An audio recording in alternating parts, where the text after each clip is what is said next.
অনেক অনেক বছর আগে পাহাড়, নদী আর গভীর জঙ্গলে ঘেরা এক সুন্দর রাজ্য ছিল। সেই রাজ্যের নাম ছিল নূরপুর। রাজ্যটি ছিল খুব শান্তিপূর্ণ। সকাল এলে পাখির গান শোনা যেত, নদীর পানি ঝকঝক করত, আর বাজারে সারাদিন মানুষের ভিড় লেগে থাকত। সেই রাজ্যের রাজা ছিলেন সুলতান হামিদ। তিনি ছিলেন খুব দয়ালু শাসক। গরিব মানুষের জন্য সব সময় সাহায্যের হাত বাড়িয়ে দিতেন। কিন্তু তার সবচেয়ে বড় গর্ব ছিল তার একমাত্র মেয়ে রাজকুমারী মেহরিন। মেহরিন শুধু সুন্দরীই ছিল না, সে ছিল খুব কোমল হৃদয়ের মানুষ। প্রাসাদের বাগানে প্রতিদিন সে আহত পাখিদের সেবা করত। রাজ্যের ছোট ছোট শিশুরা তাকে খুব ভালোবাসত। কেউ অসুস্থ হলে সে নিজে গিয়ে সাহায্য করত। মানুষ বলতো, এমন রাজকুমারী পৃথিবীতে খুব কম জন্মায়। কিন্তু সবাই তার সুখ সহ্য করতে পারেনি। রাজ্যের দূরের কালো পাহাড়ে বাস করত এক ভয়ঙ্কর জাদুকরী। তার নাম ছিল জারিনা। বহু বছর আগে সেও সুন্দরী ছিল, কিন্তু ক্ষমতা আর হিংসার লোভে সে কালো জাদুর পথে চলে যায়। ধীরে ধীরে তার চেহারা ভয়ঙ্কর হয়ে যায়। একদিন জারিনা তার জাদুর আয়নায় রাজকুমারী মেহরিনকে দেখল। মানুষের ভালোবাসা আর রাজকুমারীর সৌন্দর্য দেখে তার ভিতরে আগুন জ্বলে উঠল। সে রাগে বলল, সবাই শুধু মেহরিনকে ভালোবাসে, কেউ আমাকে ভালোবাসেনি। যদি আমি সুখ না পাই, তাহলে সেও সুখে থাকতে পারবে না। সেই রাতে আকাশে কালো মেঘ জমল, প্রচণ্ড ঝড় শুরু হলো। রাজপ্রাসাদের সবাই ভয়ে কাঁপতে লাগলো। হঠাৎ বিদ্যুতের আলো ঝলসে উঠল, আর কালো ধোঁয়ার ভিতর থেকে জারিনা হাজির হলো।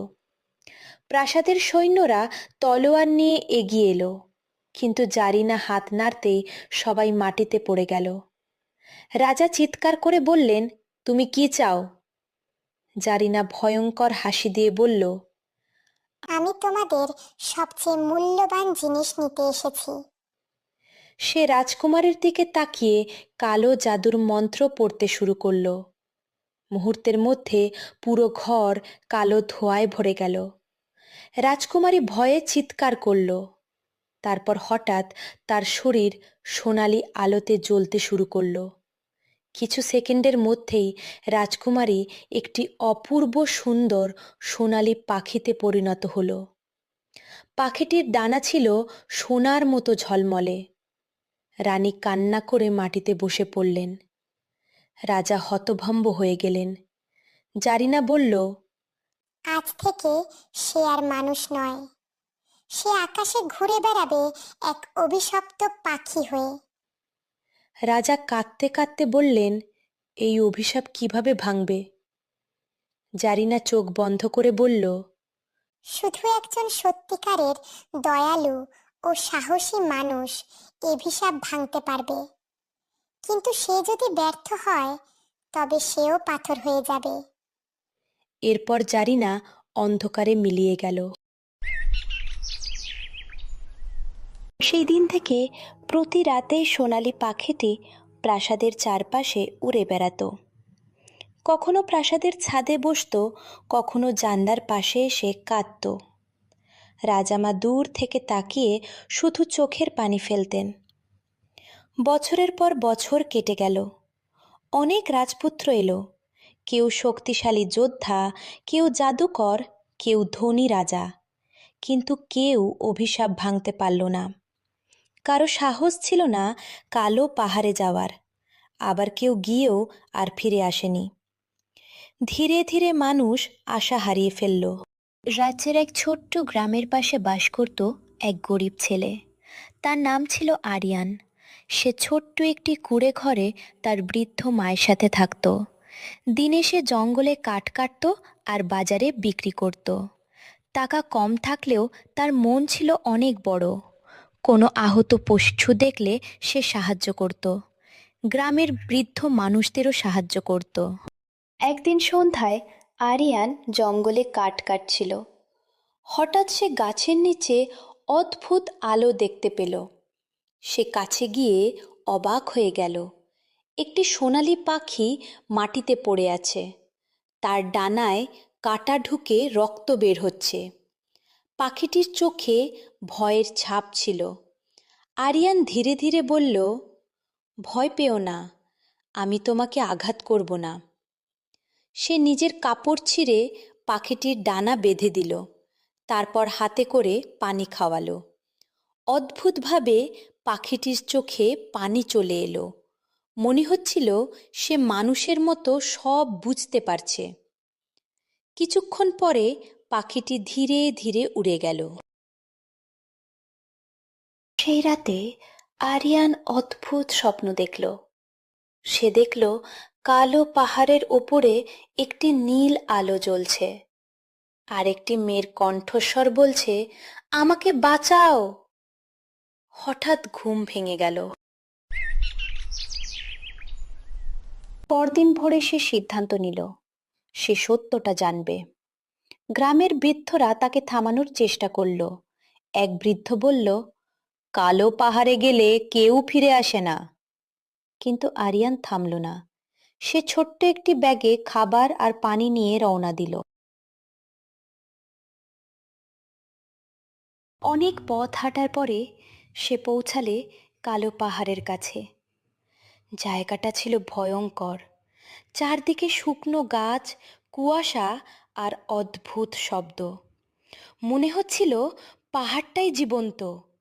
হাসে একটি বিশাল গুহার সামনে পৌঁছালে। গুহার ভেতর নীল আগুন জ্বলছিল, আর মাঝখানে একটি কালো ফুল রাখা ছিল। ফুলটি থেকে অদ্ভুত শক্তি বের হচ্ছিল। ঠিক তখন গুহা কেঁপে উঠল। কালো ধোঁয়ার ভিতর থেকে জারিনা বের হয়ে এলো। সে রাগে বলল, তুই এখানে কেন এসেছিস? আরিয়ান সাহস করে বলল, আমি অভিশাপ ভাঙতে এসেছি। জারিনা হেসে উঠল। অনেকেই এই কথা বলেছিল, এখন তারা সবাই পাথর হয়ে আছে। হঠাৎ গুহার দেয়ালে অসংখ্য পাথরের মানুষ দেখা গেল। তাদের মুখে ভয়ের ছাপ জমেছিল। জারিনা হাত তুলতেই কালো আগুনের ঝড় ছুটে এলো। আরিয়ান কোনো মতে লাফ দিয়ে বাঁচল। তারপর জারিনা বিশাল কালো পাখিতে রূপ নিল। তার চোখ লাল আগুনের মতো জ্বলছিল। সে আকাশে উড়ে আরিয়ানের দিকে আক্রমণ করতে লাগল। আরিয়ান ভয়ে কাঁপছিল, কিন্তু পালালো না। হঠাৎ তার মনে পড়ল আহত তো সোনালি পাখিটির কথা। সে বুঝল এই অভিশাপ শক্তি দিয়ে ভাঙা যাবে না, ভালোবাসা আর দয়া দিয়েই ভাঙতে হবে। সে ধীরে ধীরে কালো ফুলটির কাছে গেল। তারপর বলল, আমি কাউকে ঘৃণা করি না, এমনকি তোমাকেও না। এই কথা শুনে জারিনা থেমে গেল।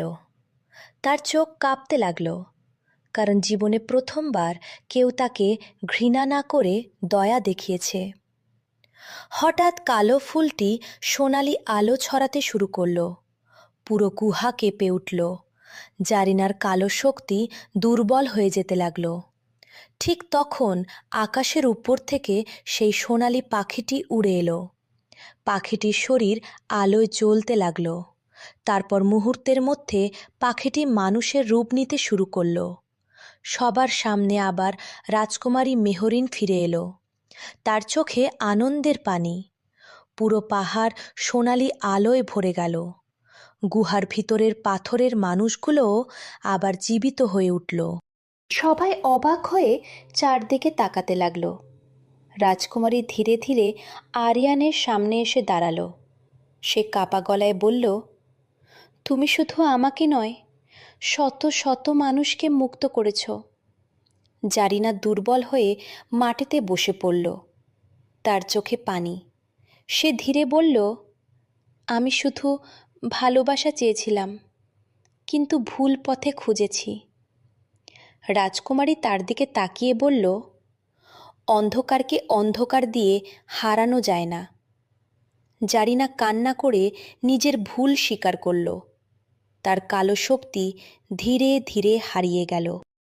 তো ভিউয়ার্স, আজকে আমাদের ভিডিও ঠিক এই পর্যন্তই ছিল। তোমাদের কাছে আমার এই ভিডিওটা কীরকম লেগেছে একটু কমেন্টে বলে যাবে। আর আপনারা অনেকেই আমার ভিডিও দেখেন কিন্তু লাইক সাবস্ক্রাইব করেন না।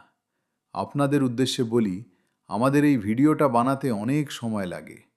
এত সময় নিয়ে ভিডিও বানাই শুধু আপনাদের একটি লাইক এবং সাবস্ক্রাইবার। আশাই তো অবশ্যই আমাদেরকে লাইক এবং সাবস্ক্রাইব করে পাশে থাকবে।